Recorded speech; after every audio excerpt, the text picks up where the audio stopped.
All right. Hi, everyone.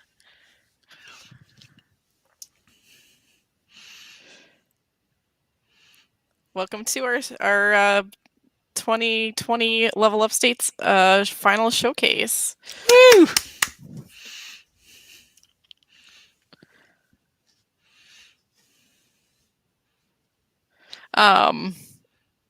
Ben, did you want to talk a bit about our sponsors? And Absolutely. So welcome, everybody. Thank you for joining us this evening for the final showcase for Level Upstate 2020. I'm Ben Chang. I'm director of the Games and Simulation Arts and Sciences program at RPI. On my right, on that side of the screen, Amanda Kirk, the project coordinator for the Center of Excellence in Digital Gaming at RPI and director of the Level Upstate program. She's the one who's made this thing happen and has shepherded these teams through an intense 8 weeks of business development and prototyping, of experimentation and learning. And we're just really excited to show off what they've been doing this summer. So before we get started, I want to take a minute to thank our sponsors. First of all, the NISTAR Division of Empire State Development, who fund the Centers of Excellence program, which is the program that makes this whole thing possible. Rensselaer Polytechnic Institute School of Humanities, Arts, and Social Sciences that houses the GSAS program, and Richard Lin and Jennifer Wong of Agora Media, who are the magicians behind the scenes making this happen. So Amanda, can you what's on the schedule for today? What are we going to be seeing? Terrific, yeah. So we have 5 exciting teams that went through the 8-week program. I can put their logos here. So we have we're going to be starting off with Toothpipe Games, which participated in the summer program last year, and they're kind of back again. We'll have the Sheep's Meow, which is based out of New Jersey, but they're very involved in the New York community. We have R&R Soup, which is a new team from RPI, and they're still students, and they'll be with us a little bit longer before they spread their wings and fly away. We have No Studios, which is a team of RPI students who have recently graduated. We have Charles Wang, who is an amazing creator located in New York City. So super excited to showcase what these teams have done the past 6 weeks. It's been really amazing to work with them and see how they've been able to flex their creativity, building a series of prototypes. So each of these teams is going to be giving a presentation. They're going to be getting feedback from a panel of experts, and there's going to be some open Q&A after each one of these. I want to mention that there's also going to be a wrap-up party that will be holding virtually on Zoom later on this evening, and we'll be posting the info to that into the chat as well, and hope you all can join us there. Yes, too. and if you have questions, definitely ask them in the chat, and I can kind of field those if we have spare time after our experts have asked their questions. So let's introduce the expert panel. So first up, we have Clark Foley. He's the Director of Operations at PUBG Mad Glory up in Saratoga. Clark, how are you doing? Doing fantastic. How are you, Ben and Amanda? Good to see you. All right. Clark also wanted me to point out that he is also the DJ of the Office Sonos system. Yes, sometimes it gets into heated DJ battles of Let It Go from Frozen, maybe into some EDM, into some heavy metal, coding tunes, whatever it may be that day. So if we're lucky, Clark will be gracing us with some a little bit of karaoke, some interstitial entertainment, if you're lucky, musical filler in between some of the presentations. Let's see. He also wins best prize for, I think, best amp in the background of anybody on this call so far. All right, up next we have Morris Suckling. He is a game writer, narrative director, professor of practice in the GSAS program here at RPI. Morris, how are you doing? Oh, you muted. Yes. Can you hear me now? Yep. Yes, there you go. So I don't have anything interesting to look at. So Tough. You just have to look at this. He's a writer. It's all about the magic of words and language that create the images in your mind. And the third member of panel will be Amanda, right here. She's a game developer, producer, director of the Level Upstate program, and superhero. So the three of them will be giving expert critique and feedback for each of the teams after they do their presentations. All right, shall we move into the first presentation? Everyone ready for that? So let me just say a few words about this first team. This is Toothpike Games.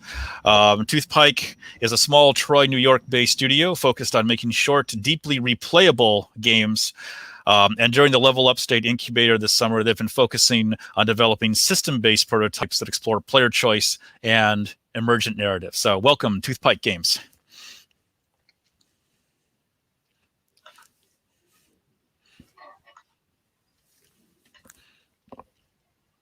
Oh, so we'll take it away. Thank you, Jordan. So, hello. We're Toothpike Games, a Troy-based studio dedicated to crafting short, deeply replayable experiences. Our little company has been in the works for going on a year now, with large steps taken last winter and official incorporation in March 2020. Toothpike emerged from the development of our award-winning student title, Grave Shadows. More on that in a moment. Bolstered by our success, two of us ran with the project, Jordan Fossbush, our programmer, and myself, Grant Doney, our artist. We quickly snowballed into a fully fledged independent studio, and that's why we're here today. A challenge like breaking into the insanely competitive game market requires more than just a great game. So we added Divya Bacina to focus on business development and position us to make a splash.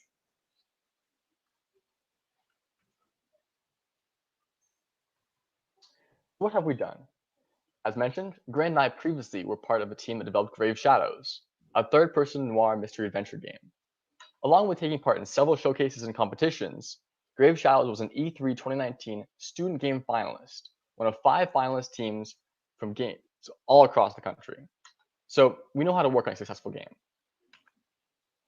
We've been very systems-focused developer from the very beginning. We've made a lot of very interesting prototypes while going through Level Upstate. The core thread of them all has been making systemic, deeply replayable games, both to come up with interesting new designs and mechanics, but also to improve upon our skill in making them. And this has been very applicable for our main project, an as of yet unnamed roguelite dice building game that we're bringing to PC.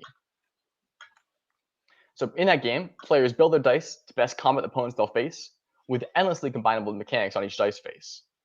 Players earn new dice spaces on the meta game loop, all the better to beat the big bad boss if their run goes well. Another project that we're bringing to market is actually a tool. We created this during our time here at Level Upstate, and we're calling it Reshoot. It's a GIF recording tool for Unity. So why is it important? Well, it focuses in on one of the core pillars of our studio, and that pillar is no one will play our game if they don't know it exists. Marketing is essential for an indie studio that hopes to be successful. So why is Reshoot such a good option? Well, it's focused on making marketing easy, on making high quality, helpful GIFs and recordings as easily as possible. Both these GIFs here are recorded with the tool, and a bunch more of them throughout our presentation as well. Reshoot lets you either record the next 10 seconds or save the previous 10 seconds, and obviously time is configurable. It lets you trim the beginning and end so you can remove any preparation like getting your character and mouse where it needs to be, and the GIF starts right in the action. Plus, it lets you easily brand the GIFs with your company logo or game information so that when it gets shared online, people know how to find your game.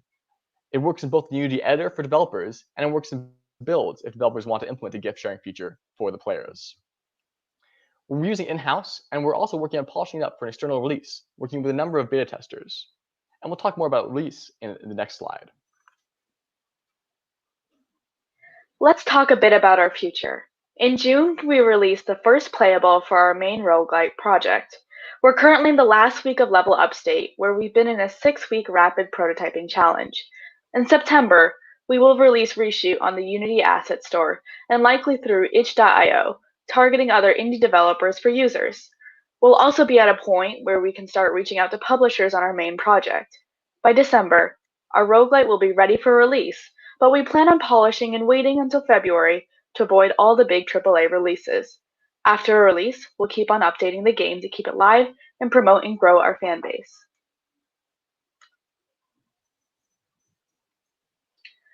And finally, our pitch to you. Our budding company has a few seeds and they have a few needs. We've got a cool team with members that have worked on a nationally recognized game and have a current project being developed in-house. What we're looking for is two parts. First, we're interested in investors and publishers. These people would fund our marketing efforts and help us reach our porting goals after we release on PC. We're also looking for mentors. We're seeking people who can help and advise us on our marketing plans and strategies, and people who have talked to porting companies and platform owners that can help us through that process and would be of great interest to us. Most importantly, we're looking for experience that they'd like to share with us and provide us with their time. Chances are that's you in the audience, and we'd love to talk. And finally, thank you for listening. If we inspired you at all, please go straight to our website at www.toothpike.com. Right there on the main page is our email list sign up. And when you fill it out, we'll send you some of the prototypes that we've been making during Level Upstate so you can play them yourselves like the hacking game that you see in the background of the slide. We'll love for you to join us on your journey. And once again, thank you so much. We'll take any questions now.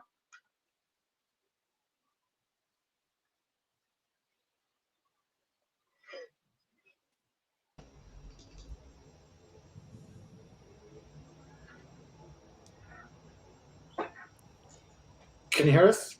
Yep. Yeah. Okay. Thank you, everyone. You can probably predict the kind of stuff I'm going to say because I've been talking to you guys throughout the program. But beyond that first release, do you have a sense of your kind of priority list, the sort of schedule of which of these projects you think you want to move ahead with first? Perhaps there's others that you also have in mind that you see as part of that schedule. Do you have any thoughts on how that works over the next 18 months, 2 years or so? Yeah, I'll take this. So one of our thoughts is about continuing to build a community. So while a lot of indie games can, well, some that, or maybe even a few indie games can be successful right off the bat, a number of other indie games have to work for their buys and their purchases in their community. So while we would absolutely love, and we are hoping for our dice game to be an instant hit and massively, grow an audience, we're expecting that we'll have to provide continuous updates for at least, for a good number of time as a way to grow our audience and grow our player base. So for at least a good period of time after we release our initial release, we'll still be providing consistent updates, hopefully weekly. That said, after we feel like our product has reached the end of its lifetime, we are looking into a number of other these prototypes that we've spent time developing during Level Upstate. Like, for instance, the last one, this hexagon growth game, which we made, which was in the slide before this one, which we're big fans of and think it has a lot of potential. Okay, thank you. Just one more for me, and then I'll throw it over to everyone else. But you guys, obviously, you've got Grant on the art side, you've got you, Jordan, on the programming side, and Duvia on the business development. Do you feel like you need particular help with regards to, say, design and audio and writing, or do you feel like, no, that's not a concern? You've got those skills in-house, or are you looking externally as well to augment that? I believe we're likely looking externally for things like audio. Design, we feel like we have pretty well in hand, but we're also constantly looking for more input. If people have ideas, we'd love to hear them. So we're looking for like contractors for things like narrative work and audio. But the hope is that we have all the required core components in-house already. Okay.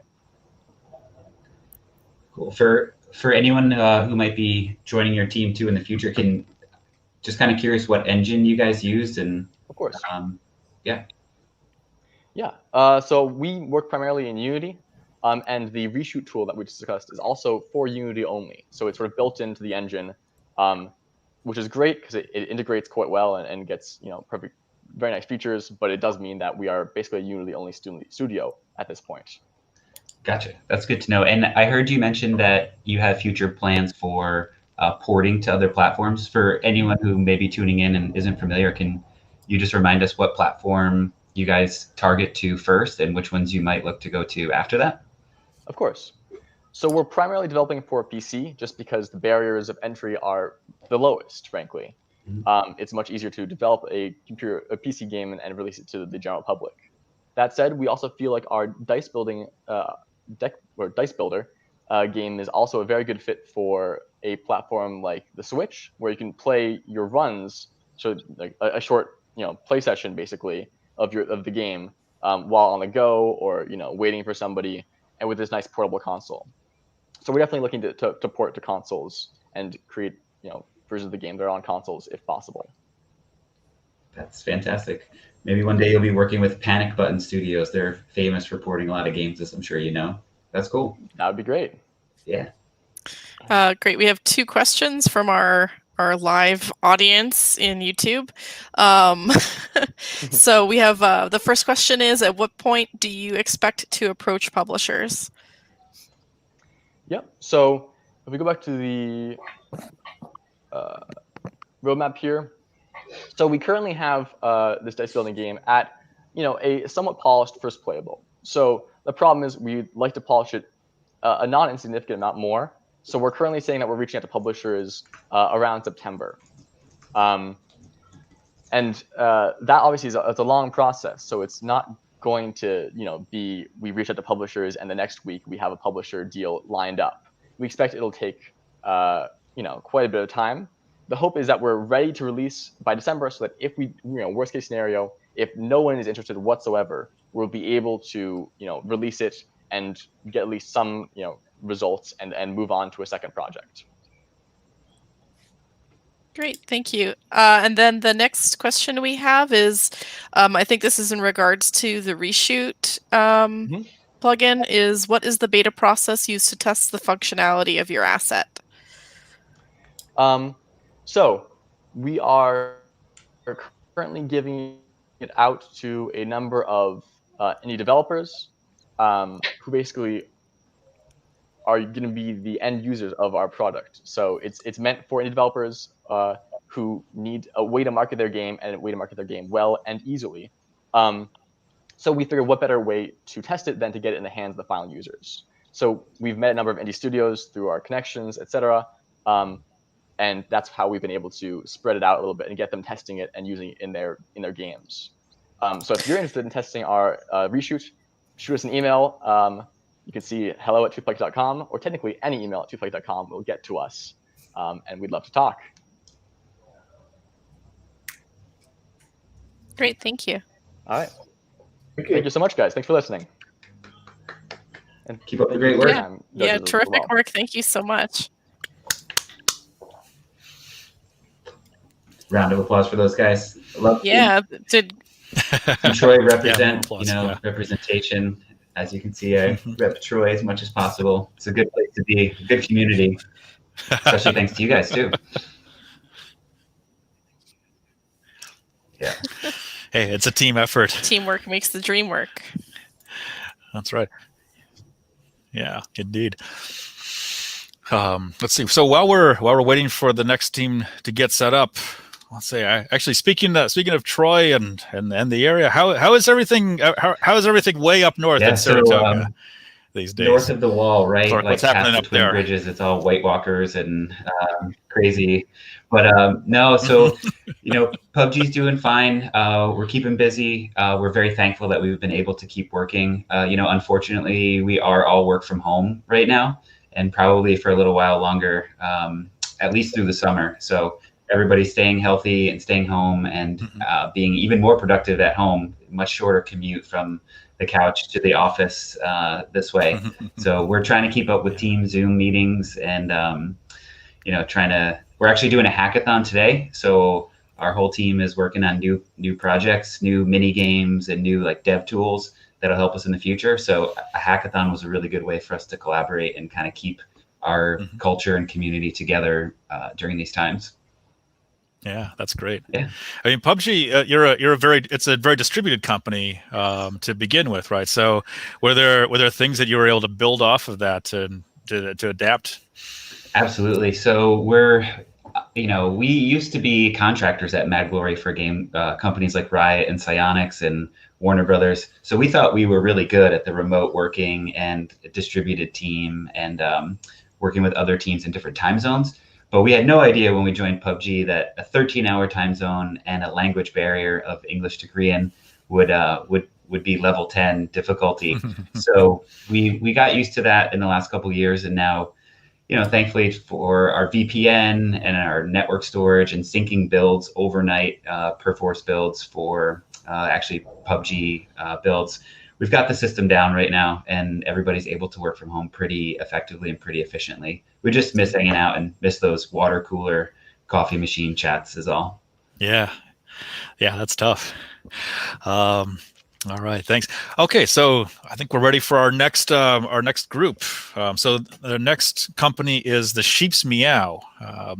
Sheep's Meow creates games that make you see differently. They're an award-winning independent game development studio. They made the game Exposure, a game of camouflage, the game Free Agency, and over a dozen mobile web games. The Sheep's Meow was founded in 2014 by Brian S. Chung and GJ Lee. Includes a number of frequent collaborators, most recently Josie Breckner, a composer, sound designer, and audio implementer with over 15 commercial titles under her belt, and a passion for weird and unique games. So welcome, Sheep's Meow. Hey, glad to be here. We'll get started.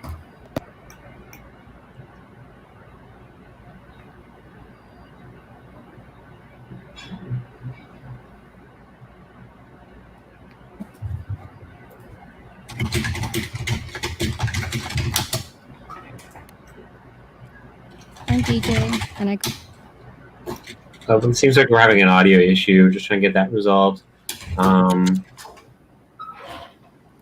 I can hear everyone over here.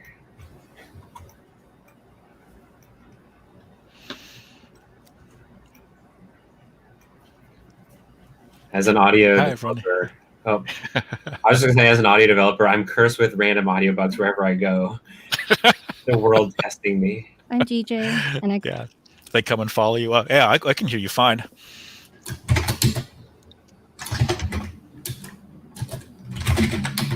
Brian?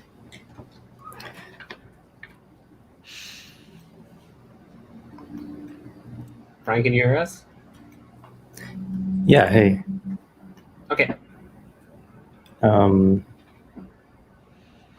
Give me just a second. The curse is very powerful, and it extends outside of, physical locations, transcends through the internet. Unfortunately, Brian and GJ, who I'm collaborating with, are on the other end of that. All right, we good, Brian? Cool. I guess I can go. I'm GJ, and I co-founded the studio with Brian, and we more recently teamed up with Josie, who is a composer and audio designer. Over the past few years, Brian and I worked with other collaborators on shipping over a dozen mobile web games. The award-winning Exposure, a game of camouflage where you can't see yourself, currently in beta, and the upcoming Free Agency, the life simulation where you keep them too busy to become self-aware. Up next is Josie, who will talk about her past work. As Ben mentioned, I've worked on a number of titles, including some indie games for the Nintendo Switch, including Blossom Tales, Extreme Meat Punks Forever, which is an indie title, and Best Friend Forever, which is coming out later this month. Brian. Hey, so that brings us up to this summer, where the three of us work together on these 6 prototypes. And we'll get into them in more detail, but these 6 games span across different genres, but still share the same aesthetic. So what are the common threads between these games? So one of those common threads is the idea of big genre, small game. So we're trying to capitalize on underserved markets by producing small games in genres that are in high demand, but where the market may be underserved.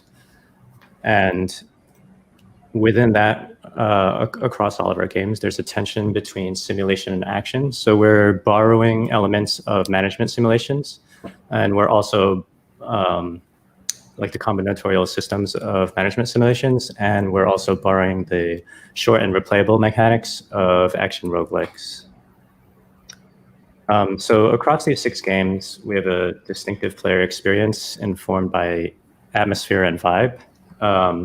And CJ and Josie will tell us a bit more about that with the art direction and audio direction.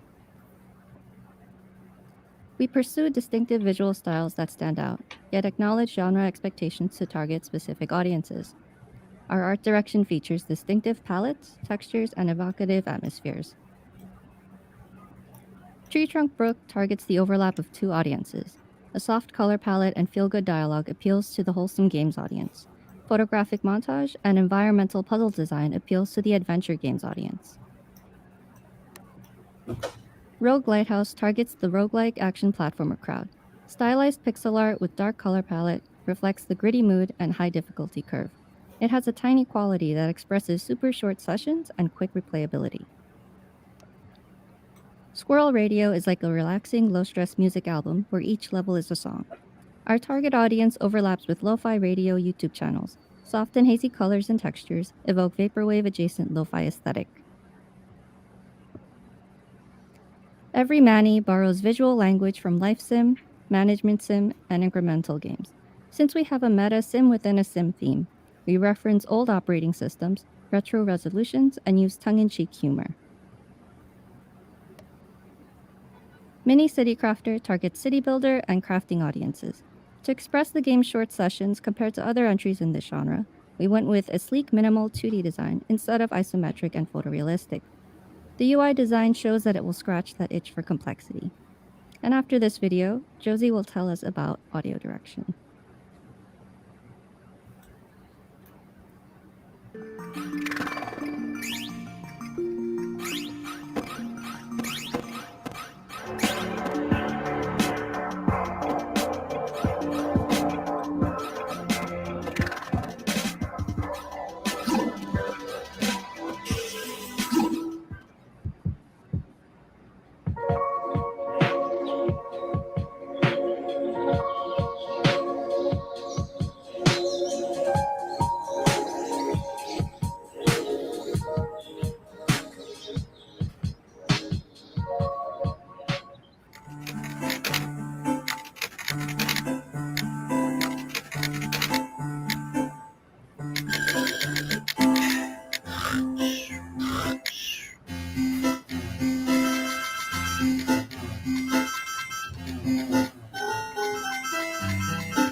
So audio is a powerful tool that we've used to help tell the story of our games. And the 2 sort of main features of audio that we were exploring during our residency and prototyping here was dynamic music and tactile sound design. And so for us, dynamic music creates a unique sense of discovery for the player and can deepen that narrative and that player experience overall. So here's another little video.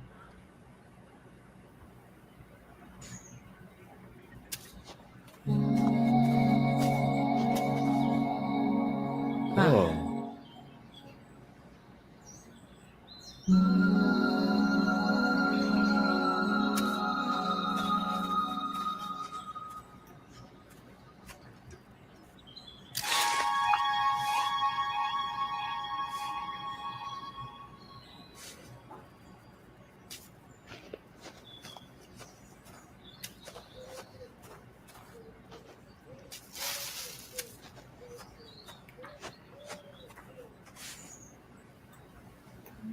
And on the other hand, tactile sound design bestows games with a deeper sense of character and intimacy, which became part of the signature of the projects we were working on. And it can act as a hook in its own right. Here's a little clip from Mini City Crafter.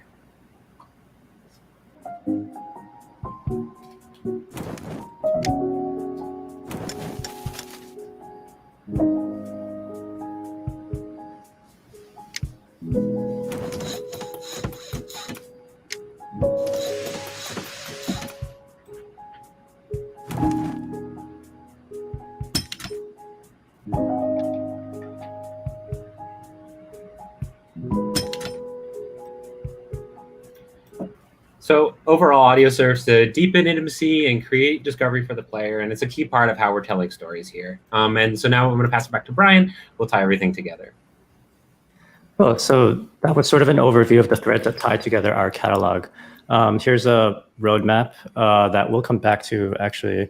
First, I'd like to sort of break down our development, publishing, and validation cycle. Because ultimately, as you can see here, we're not focusing exactly on one product, but rather this production process and what it produces and optimizing that. So this runs like we build a small scope game, like the examples that we've just seen, maximum scope of 6 weeks, usually smaller than that. We're using genres and tags to target specific markets, as mentioned before. It's based on market research. We self-publish that game. Most of them will fit around the $5 range on Steam or itch. There'll be a tie-in with our Patreon. It'll be free for patrons. And we'll be using free or low-cost distribution and marketing. And so the launch of that game will be a validation step.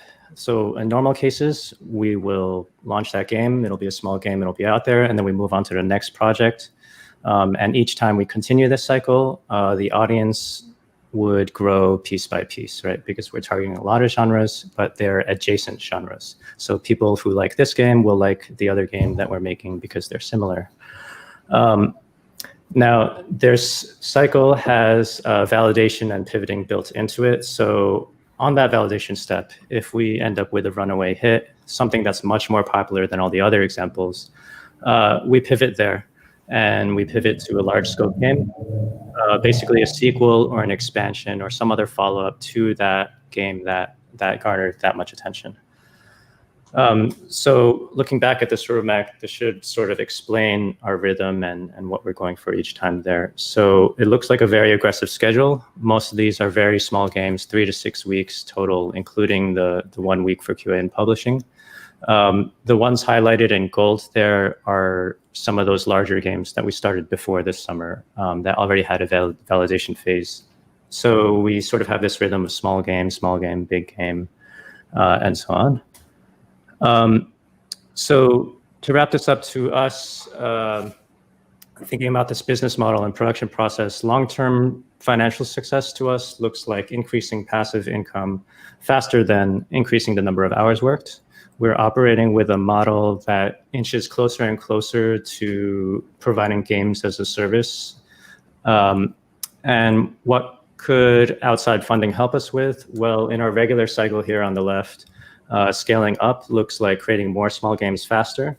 And after a pivot point, whenever it happens, scaling up looks like expanding on a single game in terms of development staff, but also distribution platforms and localization and a scaled up marketing. And so this is overall the production process and the business model that we're using moving forward. Thank you. Thanks, everyone. Thank you. Thank you. Very cool. Thanks. Great presentation. Yeah, thanks. I just have lots of good things to say about what you've done in this program as a group in terms of identifying the market that you think you should be making games for, in terms of the aesthetic that you're driving at, kind of scope of games that you're trying to make, the kind of experiential flow that you're trying to generate, the kind of experience that you want to give your players. I think that you're pretty clear-sighted about what it is that you're trying to do, and I like the way that you've gone about it. And like I said, part of that is the scope with which you're approaching this stuff. I wonder if, I'm not really a business person, so what you're talking about seems to make sense to me in terms of how you plan to make that work and kind of edge your way closer to a games as a service. Have you been speaking to any business advisors who you can kind of just stress test your development plans with? Yeah, I don't know if we should name them, but there was at least one prominent indie games business person that we have consulted with and have talked about our validation methods. And well, in short, we sort of borrowed these ideas from what much larger businesses do at mass scale. Like they might produce a very small game or even just a teaser video or a banner ad of something that doesn't quite exist in full yet, and use that to sort of validate whether or not to spend more or less resources on that.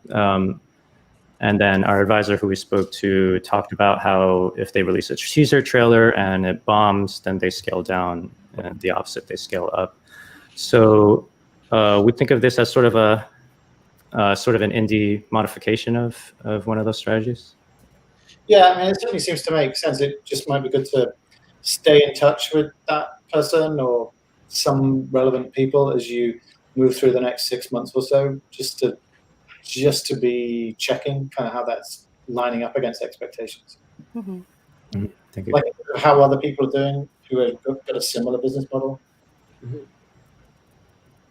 I mean, in terms of similar business models, like we've also had a lot of conversations around what Sockpop is doing, which are these very rapid prototyped and released small games, primarily released on itch and exploring, somewhat similar themes. So there's definitely a successful model out there to sort of crib some of those from.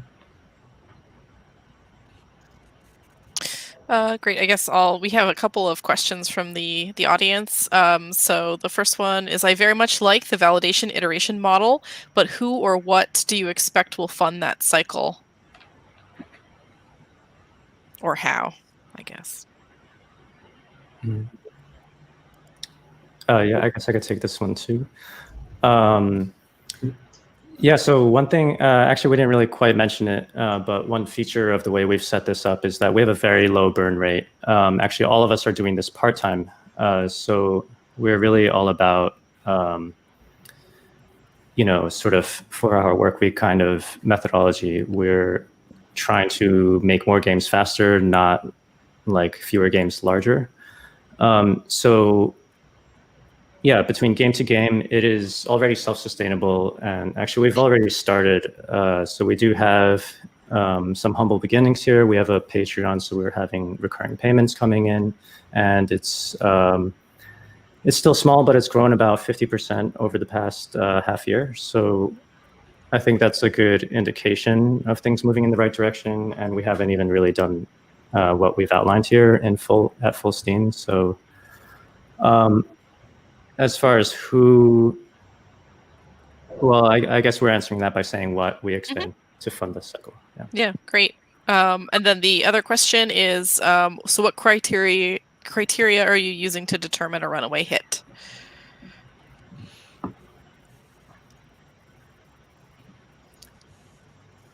Yeah, GJ, do you want to take this one?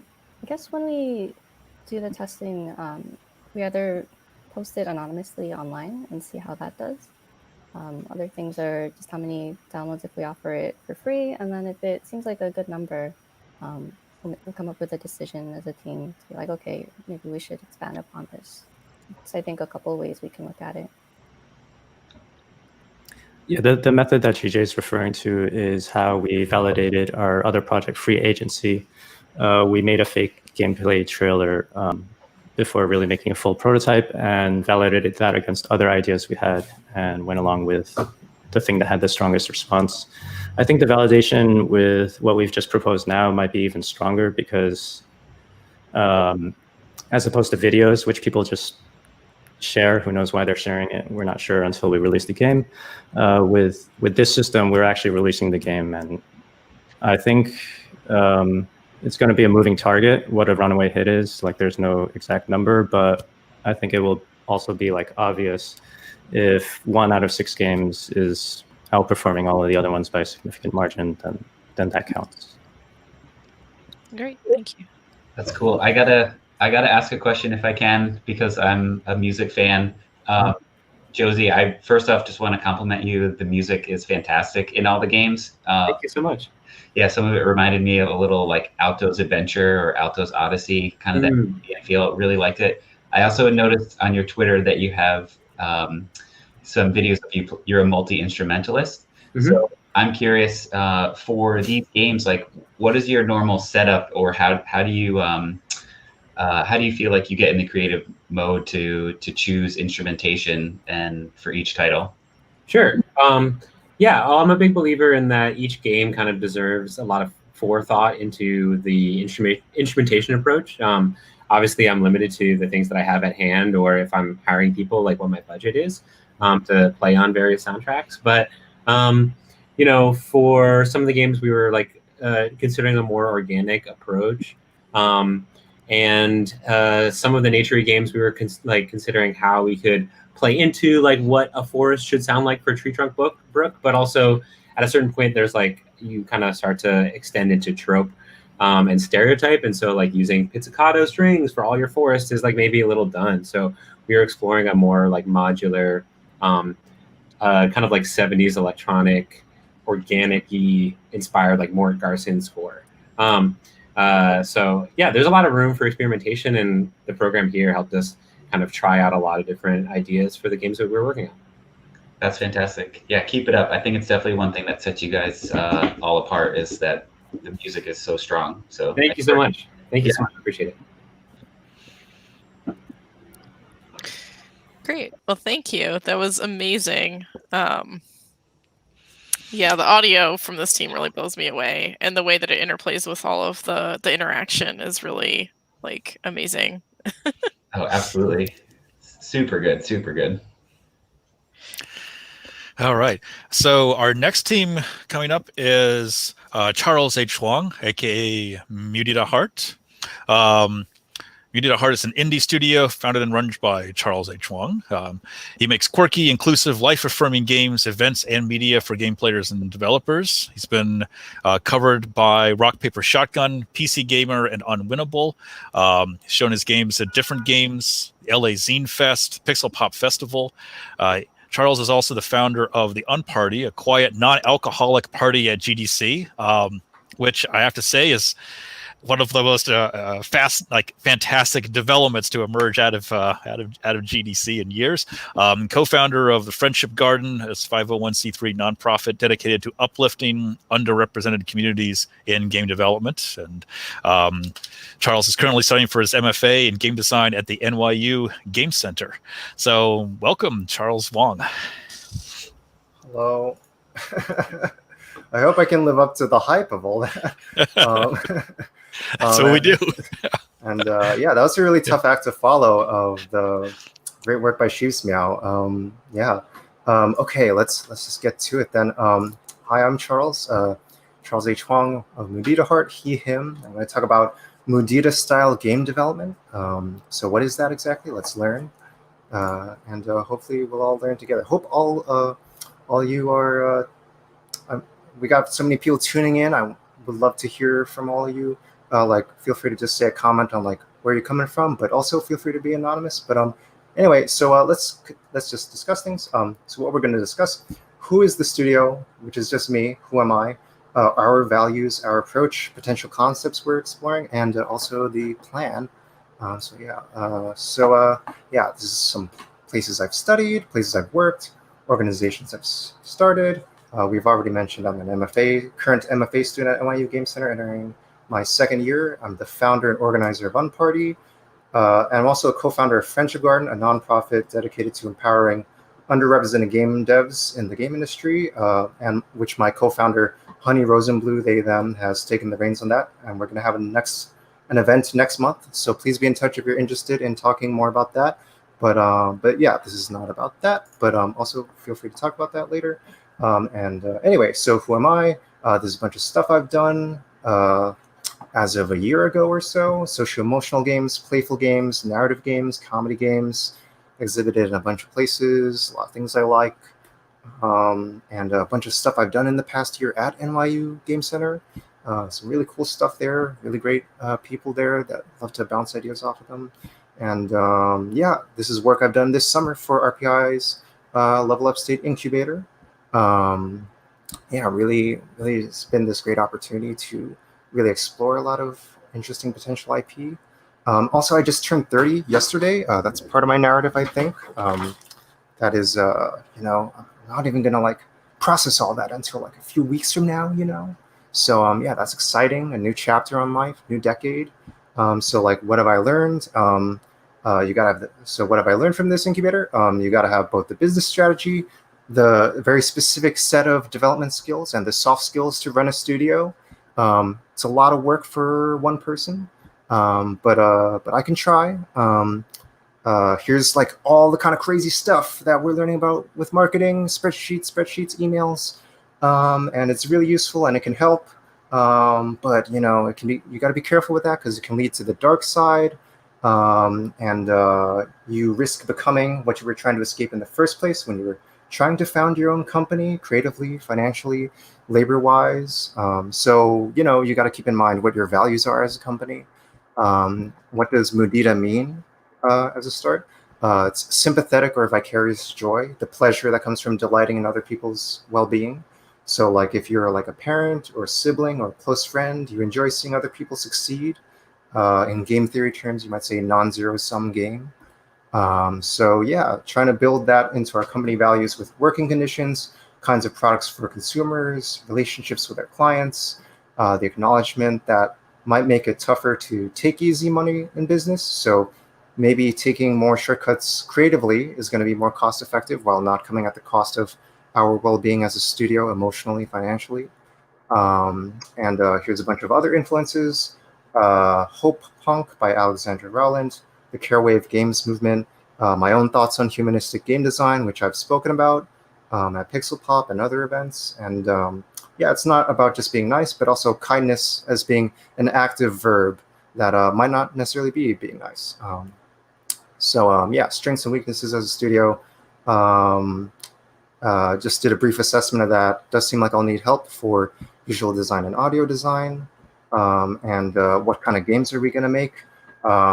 This concept I've been exploring over this program in the summer and also last semester that has been this kind of ongoing concept is a serial character-based interactive webcomic that I've called Clyde's World, where Clyde and his friends explore social awkwardness, social issues, and trying to struggle to be young adults in a cruel world.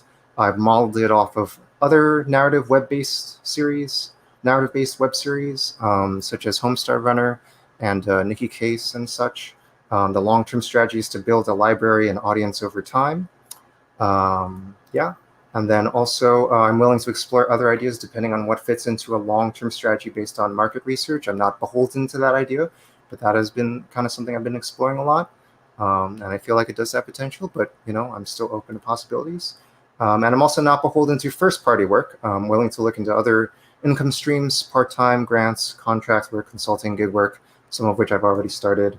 And a basic long-term plan based around the upcoming final year at NYU Game Center, building the team, doing market research based off existing IP that I've made so far, going through a green lighting process, starting production, making that vertical slice, and then market testing at various milestones, and then continuing to seek funding while also self-funding during that time. And then at this point, I'm looking for mentors, team members, also clients, publishers, and platforms to get in contact with. And yeah, feel free to keep in touch. I did come way under time, so I definitely have a lot of time for questions because I did kind of speed through things. But yeah, that's my presentation. Yeah, so yeah. Thank you. All right. That's Thank you, great. Charles. John, are you able to say something about the project that you're planning on working on? So which project am I planning on working on, or? Yeah, so I think you said that was the Clyde's World. Yeah, I've been exploring this concept creatively, just kind of pulling at it. I feel like there's a lot of creative potential for it, but I still want to market test it a little bit more to see like what the actual where I would release it, where would be the potential markets for it, what kind of genre it would fit under, what kind of tags it would have, where would be the typical audiences for it, target audiences for it. Because as much as I'm interested in it, I want to make sure other people are interested in it too. So yeah, that would be in my first phase. I would do market research on that concept and also my other concepts. Yeah, so with that one, I think maybe you remember from when we were talking about it over the program. I felt that there was something in it, but you should be looking at character concepts for that, so that you're hitting the kind of notes that you want to be hitting from a broad company perspective. kind of your broad philosophical agenda in terms of reaching out to a wide audience, and that feels like some work that would be necessary to do early in order to test it. You already talked about maybe getting some help on the art side. It just felt to me like that would be sort of the start of that process. Yeah, like to make it inclusive, I should have representation on the team to like explore those kinds of stories. And if I'm telling those stories, have someone on the team for those stories. Yeah, that's also part of like the building the team process. Yeah, that's a good reminder. Yeah.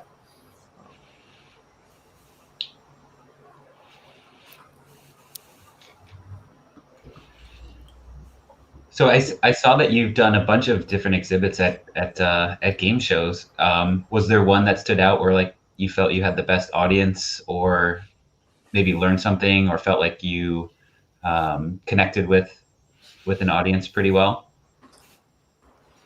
Back when we could go to conferences, I guess. Right. I guess like it often happens in like, for lack of a term, they don't like this term. Like it's usually like in alt game spaces. I have been talking about people as like this kind of problem of like, oh, how do you market to the alt game space, or people interested in the alt game space, and how to grow that space. It can be tricky with like certain places. Like it's kind of hard to like market to those people, depending on how friendly they are. So yeah, that's definitely a part that I want to dive even deeper into, like, and seeing where like there might be even like untapped potential for that, for sure. Yeah. And maybe even like how some normies, for lack of a better word, might be interested in alt stuff more than they might expect. Yeah. I don't know.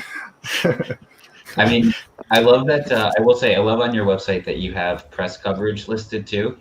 Sure. You have a lot, you have a lot of coverage. So I'm wondering, has that been something that you've put effort forth into networking or proactively reaching out to people, or maybe what's your strategy for other game companies that are looking to get some exposure? Yeah, I've like kind of like passively been building those connections, but I think now it's like time to like go into a full phase of like, okay, just like scouring all those like existing connections and all the potential connections out there for like, oh yeah, all these people are like full alt games or like alt friendly outlets and all that. Mm-hmm. Yeah, just like compiling a full like spreadsheet of like that kind of stuff is like part of that market research step. Perfect. Your spreadsheet Rolodex. I like it. Yeah. It's important. That's great. They should be commended for that. Oh, thanks. We have an audience question, and I'll kind of massage it a bit because I know kind of what you've been doing through the program. So the question is, marketing and funding are probably the hardest parts of development for a solo indie dev, and how do you plan on tackling these problems while managing time on development? And I guess it kind of speaks to what you've been doing on Twitch. So if you want to speak a bit more about how you're doing your indie solo marketing. Yeah. I mean, one is like budgeting a certain amount of time to marketing, but also like one of the recurring threads I've been seeing is like picking your battles and choosing where there's a good return on investment. Like growing a Twitch audience, I've been finding is like very, very slow, like on Twitch itself. Generally, like people build an audience off Twitch and then direct them into Twitch. Unless you want to be like a Twitch, like kind of like gig worker, like it's pretty tough. Yeah, there's definitely other places that I'm starting to look at to like try and see that I want to look at that like are going to be like, better returns on investment in terms of that. Like how do you still manage tackle the problems all time on development and as a solo dev who founded a local game space and community? Yeah, that's like an ongoing thing that like you have to like pitch in, and you want to like be there for that, and you feel invested in that community and the values of that community. I can definitely relate to that. Yeah, it's tough. And and like you don't want to just like cash in on it. Like you want to make sure that it's something, and that people get what they want out of it without it being like this, like, you know, you're like extracting it for resources or whatever. But yeah, it's tough. Yeah, I don't know, just like budgeting time and then picking your battles, I guess, is the short answer of that. Yeah.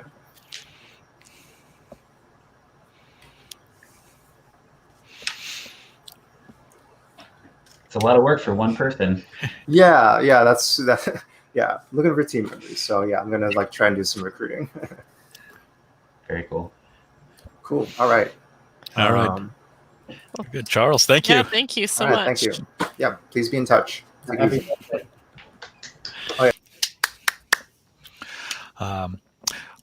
All right, so our next team up is R&R Soup. R&R Soup's main goal is to make experimental and unique games that a wide range of audiences can enjoy with their friends. Friendly competition, teamwork, and strategy are all aspects of the games that they enjoy. And here they are, enjoying them, and they try to incorporate them into their games. R&R Soup strives for players to find titles full of frenetic energy, action, and above all else, fun. Welcome, R&R Soup.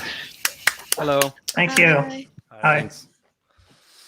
All right. Hi, everybody. Welcome. My name is Millie Harris, and we're R&R Soup. Thank you all so much for being here.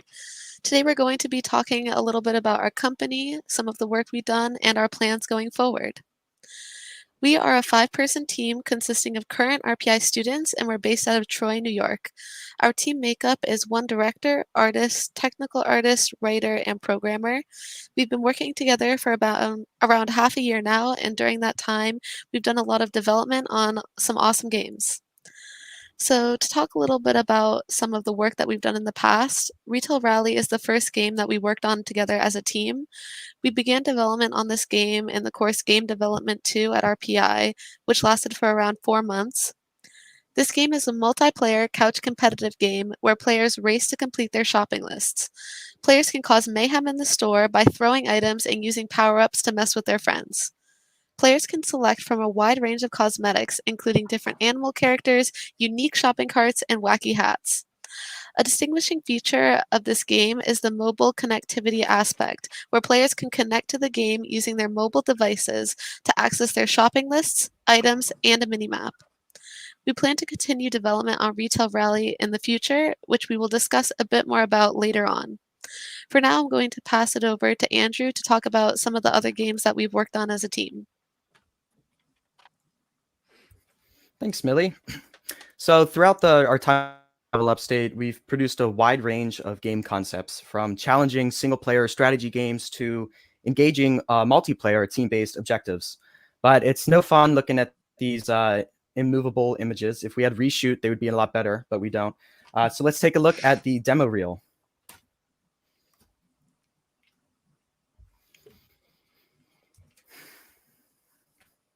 So in our first week, we worked on Orbital Defense Force.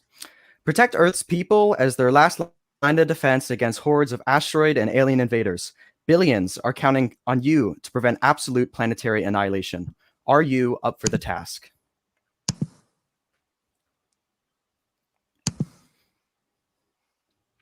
The Hall of Two Truths. Explore a non-Euclidean, randomly generated tomb as you attempt to find the Hall of Two Truths, where judgment will be cast upon your lost soul. Have your actions rendered your heart to be lighter than a feather, or are you doomed to wander these halls for eternity?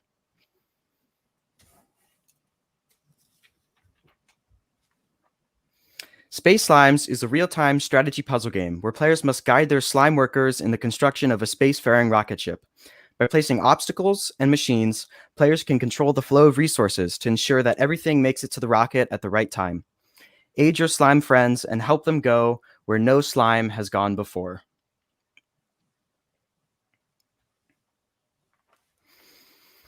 For our first multiplayer game, in Zomblobs, you and your friends are tasked with fending off hordes of ravenous Zomblobs, while simultaneously collecting resources that are scattered across the map.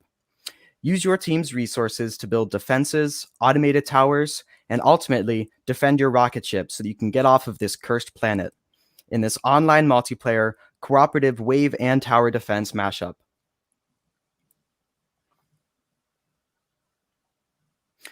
Ballerama provides a unique multiplayer competitive atmosphere that is easily attainable by an audience of all ages. Compete against the other teams of 2 in this triangular ball arena, combining and rolling balls back to your base to increase your team's score. It doesn't take much to master the sport, so come on down and compete in the Ballerama Ball Arena.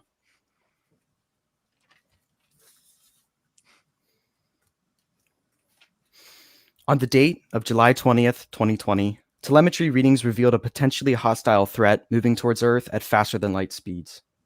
Imaging systems have revealed the nature of these beings, blobs.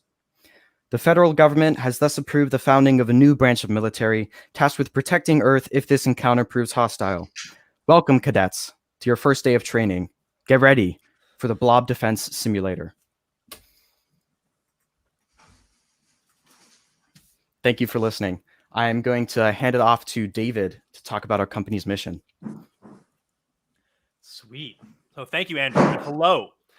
So over the course of our time together, the sense of unity in our team has grown and become ever more present. Definitely one of our key pillars. And no, I don't mean the team's ability to navigate the Unity game engine, but rather our ability to coexist as students of different backgrounds and interests. And this has allowed us, to create games with themes of teamwork, strategy, and friendly competition. R&R Soup's mission is to create games, not soup. But like a nice soup, we aim to make our games unique and satisfying through our experimental ideas. So far, these experiences could be described as frenetic, intuitive, and sometimes even satirical.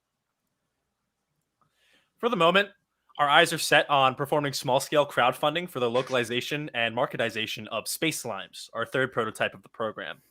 As we continue our part-time work, we would like to incentivize crowdfunding with unique game perks, stickers, personalized mailer messages, and a place on a public list of supporters. Looking towards the future, R&R Soup will consider higher forms of investment post-graduation and or after our development practices allow us to self-publish a small title of our own. And now I'm going to pass it off to Jack to wrap things up with our company roadmap. Thank you, David. So for our company roadmap, all of us still have a little bit of school left in front of us. So we plan to be full-time college students first and part-time indie devs second. As David mentioned, we're going to be working on Space Slimes, and we plan to ship that in the spring of 2021. Moving forward after that, we'll continue to develop the game further towards self-publishing and resources, with the resources of our own company. Past that, we're going to be looking at Retail Rally, the first project we all worked together on, and seeing as that one's a little bit bigger, we're going to be looking into publishing options, investors, things along those lines. So Space Slimes will be a little bit smaller for us, and then Retail Rally will ramp things up. That's been our presentation. Thank you guys so much for listening to us and having us along for the ride at Level Upstate. It's been a really fun time. If you want to check out our itch.io pages or our Twitter, or email us any questions. Links are on the screen. Thank you guys so much. All right. Thank you. Thank you. Thank you. Do you guys have access to a group of potential players that you could be? I mean, this is really sort of more in Clark's area than mine, really. But it feels to me like the kinds of games that you're making, often multiplayer. It would be good to have a group of players that you can have access to, and be beta testing these games for you and checking and kind of helping you build a community. Is that stuff that you're starting to think about? Have you got some ideas about how you might approach that? Yeah, David, do you want to take this one? Yeah. So after making like our Twitter account, I'm particularly new to marketing and getting our name out there, as we are a new company and this logo was created in the past couple weeks.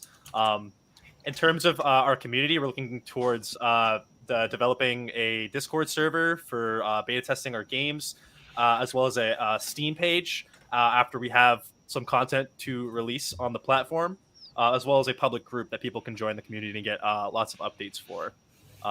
In terms of a dedicated base of beta testers, we haven't really outsourced for that yet, apart from people within our team. But it's definitely something we're looking forward to growing in the future. Yeah, that's really cool. One thing we have at PUBG is we have streamer partners, for example, and we also have something that we call like a player circle, where pros or just really avid players or streamers kind of get. You mentioned a Discord server, so maybe you can have a private channel or a private section for those you call them elite players, maybe that get early access or beta access to things and can give feedback before the rest of the public is available to them.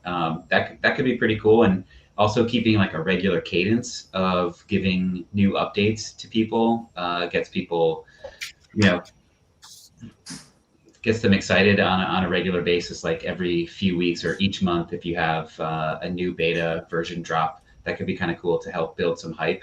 But yeah, I definitely think that's a good way to get some unique feedback from your power users before you release something to a broader audience. But sounds like you guys have some good ideas for it already.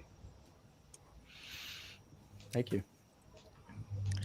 All right, we have some questions from the audience. So one is, nice set of prototypes, but publishers, investors are not in the business of helping you, so they want great games with big commercial potential. Which of your games do you believe is actually investable out of the ones that you've been working on? Yeah, so the first game that we're going to be coming out with is Space Slimes, which is single player, and we plan on publishing that on our own. So throughout Level Up State, we learned that a lot of publishers are kind of scared to go in and send a bill to an indie company that hasn't published a game on their own, or maybe with another publisher. So we want to fill in our professional portfolio before going to a company for as a potential publisher. And the game that we would plan to do that with is actually Retail Rally, which is the game that we founded this group out of and we worked on before coming to the program. It is definitely, out of the projects, the one that has the highest commercial value. Yeah. Great, thank you. The other question I have is about your multiplayer infrastructure. So multiplayer is a pretty ambitious tech to do. What multiplayer model are you planning on using? Is it going to be central server hosting or PvP? Right. So we plan on using the Photon Bolt package for Retail Rally in the future. The first game that we're working on is single player, but Photon Bolt allows for client-sided hosting, so no upkeep on our part as far as central servers. Well, we would have a central server for storing like player information, such as level, account, and things like that. But then that's a very small data set, so it would be a relatively low upkeep cost. But yeah, client-sided hosting is definitely the way we want to go, because that allows the game to live on its own without needing our support behind it along the way.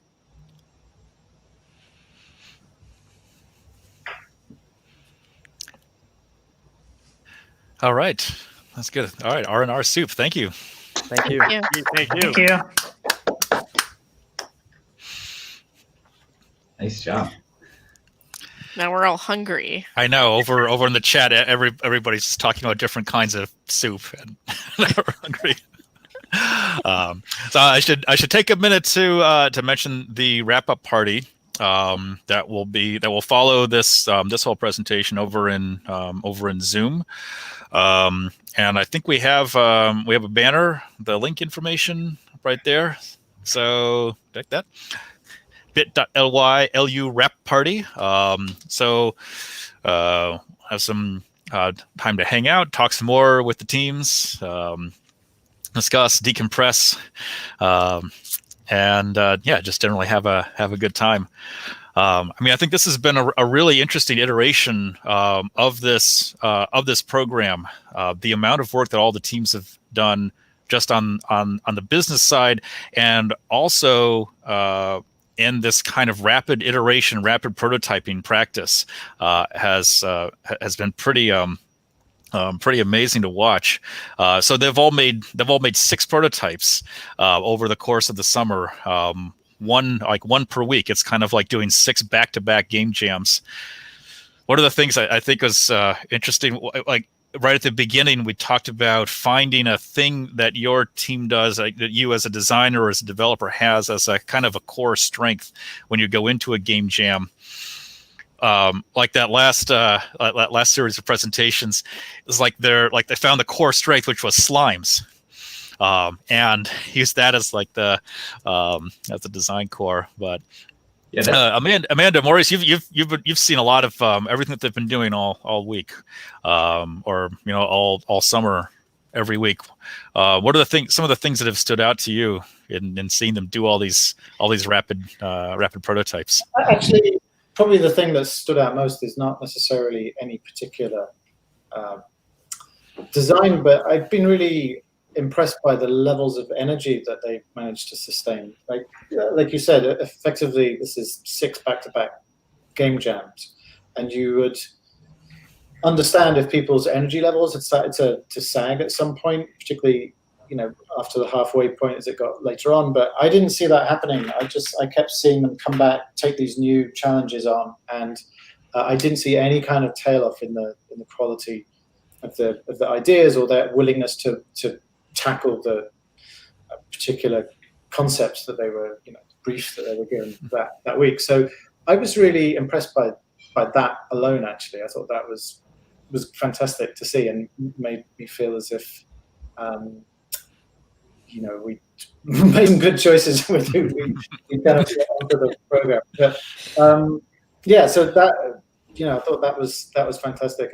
I mean, at the risk of kind of singling anyone out, I thought that the sheep's meow were kind of consistently doing stuff that I thought didn't feel like I saw a long production path for. It just felt like, yep, that also feels like you're actually not many weeks away from being able to make that and push that out there if you want to, but then they would come up with something else the week after that I would also think, well, unless you do that one first, because maybe that one's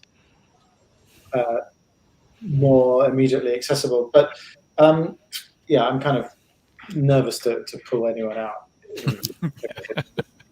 It's really amazing to think of really 6 or 7 separate projects like that, and all the game types too are completely different. So from a first person to a side scroller to or a platformer to a strategy, or it's pretty impressive to completely shift. It looks like all the teams are doing something different each time, which is really, really rad. Right, but the other thing is that all of those groups, like, I didn't see them kind of scrabbling around trying to have some claw together some sense of their identity. Yeah. What I saw pretty early on was every group, however they tackled that very different kind of brief each week, I felt like, oh yeah, that's a game that they should be making. That's a game that they should be looking at. That's the right kind of project for the people in that team, their various strengths and interests, the kind of skill sets that they have. And I kept thinking, this is great, because this is really, I think, the original idea behind organizing the program this way, was to see if we could get to the end of a program and each team sort of have its identity clarified. And I thought that we were starting to see that. Yeah, so I was going to ask Maurice, did each team come into the program with 6 concepts already, or is it an evolving, a learning process? And most of them had one project, or at least one project that we saw. Some of them had more, but essentially, yeah, these were all, we didn't give them information ahead of time as to what it was we were going to throw at them. Yeah. And so I don't know for sure whether they were kind of going into their back pocket and taking some of these ideas out and kind of re-skinning them to some extent. But yeah, I just felt like I can see each group. I feel like, yeah, they have a certain identity that I understand what it is that they are and what they should be making. And I thought that was really great to see. And the themes we chose were fairly open-ended. They weren't very specific, like make a platformer or anything like that. So what was really fascinating was seeing at the end of each week how each team had taken the prompt and kind of built it into their own repertoire of things. So seeing how disparate they all were, and seeing how much range they had. And especially what was interesting is that they all made very different games throughout the 6 weeks. And that was something that they have done on their own, and which was the purpose of this, right, was to be able to take risks and to be able to kind of explore space that you wouldn't necessarily be able to do if this is like, we have to ship this game in 4 years, what are we going to do? So this kind of allowed them to be flexible and explore. And of course, they were all in a big Discord together, so they were able to kind of play off each other and support each other as they develop their projects throughout the week. So it's been really wonderful. Fantastic. All right, so now I'd like to introduce our last presentation of the evening. So our last presentation is from No Studios. That's N-O with an exclamation point, as in, can you tell me the name of your company? No. No. No Studios represents a small group of RPI students and grads who came together for the sole purpose of making fun and weird games. They take strange, often silly ideas and carry them into full strange games. Whether it's delivering Victorian love letters or taking care of a Frankenstein pet, they've spent their time with Level Upstate this year experimenting with wacky prototypes and ideas to stretch their creative muscles and, as always, have fun. All right, welcome, No Studios. Hi, thanks. It's good to be here. And let me say, it's a very satisfying game or studio title to say in person when you're just shouting at people. It's like, what's your studio name? No. It's required to shout it every time, except over Discord or voice, because that hurts people's ears. Anyway, hi. As a part of Level Upstate, I am happy to show you guys what we've been up to for the past couple weeks. But first, to clarify, who are we? Ben pretty much put it perfectly. We are No Studios, a group of RPI students with the drive to create interesting, lighthearted games with a sense of humor. But that's not very specific. Who actually are we? So to clarify, my name is Rachel Myatt, and I've worked as the writer, designer, producer, and project manager for No Studios for going about 2 years now, working from our initial title all the way up to today. And joining me are... Jenny, you're muted. Hi, I'm Jenny. Hello. I did not mute myself. That's okay. I'm Jenny, and I was an artist and a designer. Hello, I'm Leo. Artist, did some sound as well. I'm Isa. I do the art for this group. And I'm Zaire. I do the programming mainly. Yeah. All right, and currently that's the team. We've grown and shrunk throughout the year, but this is the team approaching Level Upstate. Now, some of you may actually recognize us from our past work. We were actually able to participate in Level Upstate 2019 with our much longer title, Loca, Dungeon on the Move. And in fact, we were very successful with that title and were invited to show posters of it at the International Conference on Interactive Digital Storytelling in the fall, as well as being invited to show at GDC 2020, which didn't happen. But it was a very fun title to work on, and that's how I've been working for 2 years. It's what this team was initially created for. However, I'm not here to talk to you about the past. Let's talk about Level Upstate. So what did we do for these past 7-ish weeks? Well, over the course of 6 weeks, we made 6 different prototypes varying in game type and game genre, but all keeping the very silly theme that we like as creators. From everything from a post-apocalyptic RPG about caring for others, Victorian typing game, duck hunt with ghosts and babies, origami chainmail, create your own pet simulator, like that one part in Toy Story with the neighbor who combined toys together. Yeah, that. And the whimsical factory puzzle game. And so overall, we've had a lot of fun making these very silly, very eclectic, absurd games. And so we were all pumped for the future. We were ready for Level Upstate. And then we sort of realized we're not really ready yet to go forward and incorporate as an official company. There's several reasons for this. One being that half our team is currently planning to go back to school in the fall, whether that be grad school or finishing up undergrad. The other half need to nail and land those first industry jobs, especially in the current games market or world market, really, where it can be challenging to fund and start up a company at this time. So we will hopefully come back to all these ideas, but for the time being, No Studios as an idea and collaboration and group is on pause while we get the rest of our lives in order. We're hoping to come back, but for now, that's that.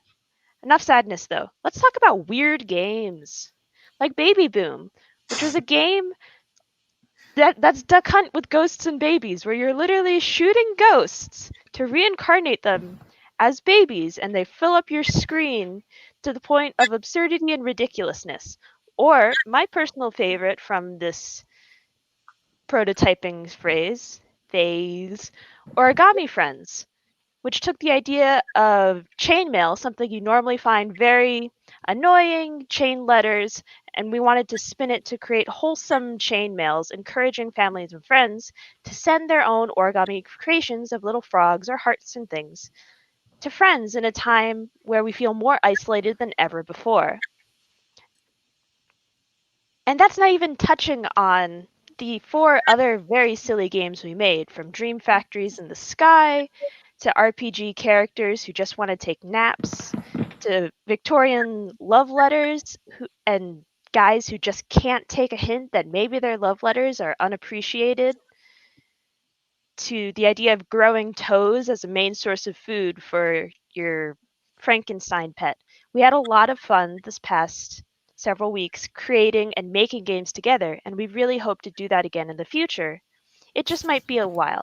But if you want to stay in contact with us and wait for that long reward, we have many ways that you can stay in contact with us. You can stay in contact with the group as a whole through our Facebook or our Twitter, and we also have a Wix site where you can learn more about Dungeon on the Move as a specific game. And as you can see, you can also stay connected with us through our various personal Twitters, sites, if you're interested in future things we're going to make. And now we're open to questions. Thank you. Thank you. Thank you, guys. I really like how silly games are. I like how this is a good example of what I was just talking about before you guys did your presentation, about how I feel like I get a sense of the group, you as individuals and you as a group, through the kinds of concepts that you're prototyping and thinking about. So it's great to sort of get that sense of your personality coming through it. Do you have an idea what you plan to do next? Do you have an idea about which of these you think you want to develop further? So the way these are all currently prototypes, but I personally want to work on Origami Friends, as I think it's very relevant to right now. Yeah. It could work very well. As a group, these are all set up so it'll sort of be, we can list each other as contributors for when we have the time to actually complete and sit down and fully flesh out these games. But I think if I had to pick one, it would be Origami Friends. Yeah. Also, the good thing about most of the games that we made, they are pretty easy to sort of complete, very small scale projects. So if at any time any one of us kind of just want to go at it, I'm sure we'd be able to do so. Like the Baby Boom, we call it Baby Boom, but the game where you shoot the ghosts into the babies. That game, very very simple in terms of creation, and we can probably add different things to make it more fun. Possibly put it on like an app store or something of that nature. So we have a lot of stuff that we can potentially work on in the future. But I guess that comes with time and seeing whether or not people are available, if they're not, things like that. Yeah, do you have some idea about how to navigate that sort of space of how much people might be contributing, whether you them there for a week or two or 2 months? Do you have some idea how you're going to handle that? How we're going to balance who contributes what? So who's going to? You've got these different projects, and you're trying to figure out which ones you might want to work on, and some of them require some people more, and some require other people more. Do you have some idea how you would figure that out so that you could make the stuff that you most want to make? Well, go for it. You got it. Okay, I was going to say, I think that's something we would have a much longer conversation about, because that's starting to get into like how much does a person work on the game and listing each other as contributors and the more nitty gritty of the business side, which is part of why that side's on pause, is because we don't have a strong business person on our team right now.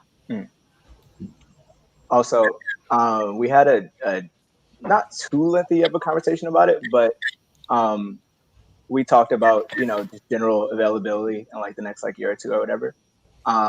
And we sort of figured out that me and Rachel have a relatively decent amount of openness to keep going on if needed to be. But Leo, Jenny, and Yuse have all said if they have the time permitted, they can go for it as well. But with that being said, I guess from like a programming and art perspective, Rachel dabbles in art and I dabble in programming. So I guess the bigger aspects can be settled down between us two, and then we can always look for contributors, like Rachel said before.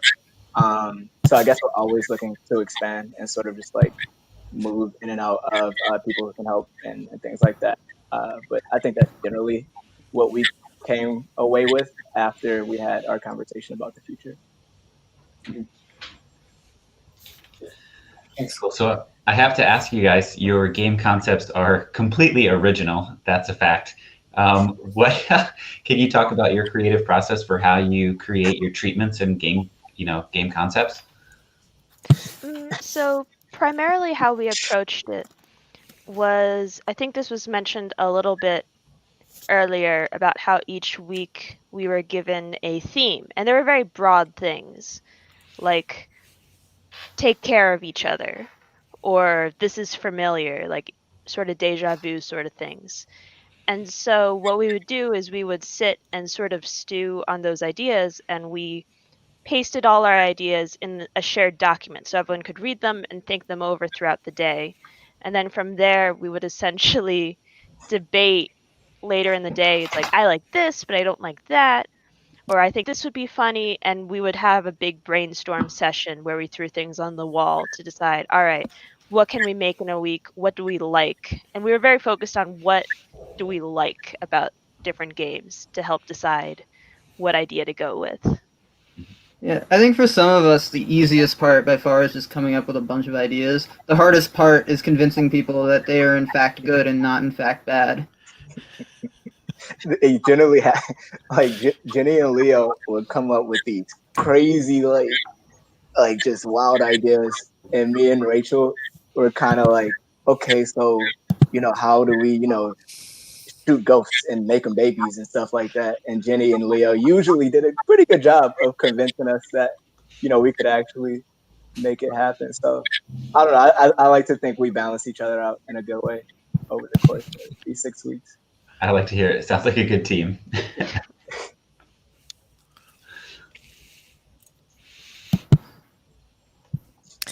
We have one question from the audience. I think Leo already answered it, but we'll ask it for everyone viewing. So how do you plan on reconnecting after you can unpause, I guess? We're all friends, Yeah, pretty much. We're not super worried about it. We're friends on Discord. I know I'm friends with Jenny on Steam, at least. I'd have to check with the others. Like, we'll still be around. We'll still be talking to each other, just not working in a strictly professional capacity of doing no studios. And I guess my question, because before before March, I guess, everyone from this team had been working in person with each other, and now you're kind of spread to the four winds, as it were. How do you find the transition? Like, because I mean, the products that you've made have been really like striking and amazing, and you wouldn't know that you had transitioned from being a team that typically would have worked in person to being a fully remote team. Is there something that you felt was a key to your success in working remotely? Rachel. Wow. I think if I may, I think just like one like smaller scale stuff that is, and two like making it less mechanics and design and more conceptual, focusing on like a simpler ideas rather than over designing a thing that we won't be able to like whiteboard in person. Mm-hmm. Agreed. And Rachel. I was a very strict taskmaster in terms of we are meeting every day at this time to check in. We didn't meet often, but I wanted to make sure of was that we met once a day as sort of a check-in of like, all right, how are you doing? Where are we at? Etc. And that's not counting like messaging each other of like, hey, I don't know what to do for such and such. Since we all use Discord. It's sort of our preferred spot right now, I think I can safely say for most of us. So we were a little more comfortable with that technology of just being like, hey, what do I do for the menu design? Or for this? Or it's like, hey, what do you guys think of this concept art? Oh, I think it should be yellow, or what have you. Yeah. Now, game dev really transitions well into like, I don't know how about how you guys worked like previously, but I know back in early senior, junior, and sophomore year, like most of the work we did anyways was not necessarily away from each other, but we did a lot of like communicating through Discord, Facebook, all that type of stuff. So it transitions really well. So I think that's like I'd say most groups probably felt the same way if I had to assume.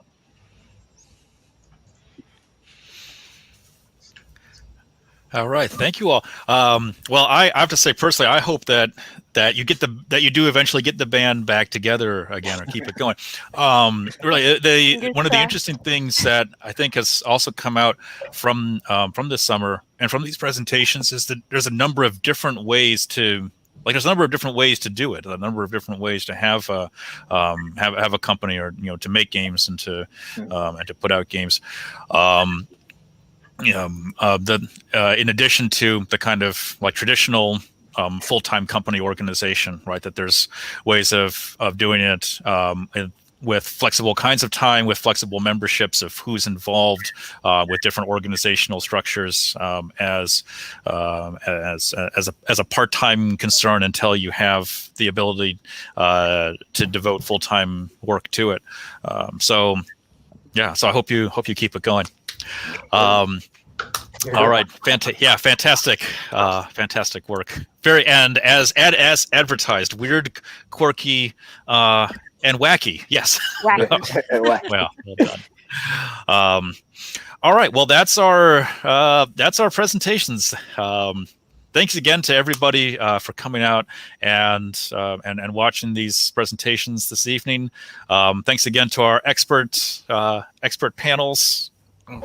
That's over here. All of the guest speakers who came and gave their time and expertise and mentoring to the teams over the course of the summer.